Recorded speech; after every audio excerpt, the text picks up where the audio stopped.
తిరిగి వెనక్కి వెళ్ళిపోదాం. ఇంకో దారి లేదు, ఈదుకుంటూ వెళ్లాల్సిందే. లేదు, మనం ఎలాగైనా పోరాడదాం. పోరాడితే పోతాం. ఈదడం కన్నా ఎదురెళ్ళటమే మంచిది. సరే, నువ్వు నా మాట వినేలాగా ఈదమని ఆజ్ఞాపిస్తున్నాను. ఏంటి ఏమస్తున్నావు? విధేయుడుగా ఉంటానన్నావుగా, నీ రాజుగా ఆదేశిస్తున్నా. నాటకాలు ఆడుకో, నాకు కాకుంది.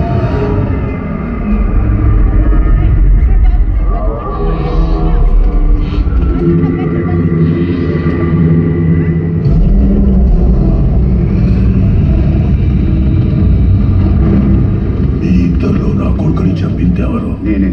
నా వెనకాలన్న వీడు అనామకుడు. వాడిని వదిలి. ఫిరోజ్ వాడు అనామకుడు కాదు, రాజవంశానికి చెందినవాడు.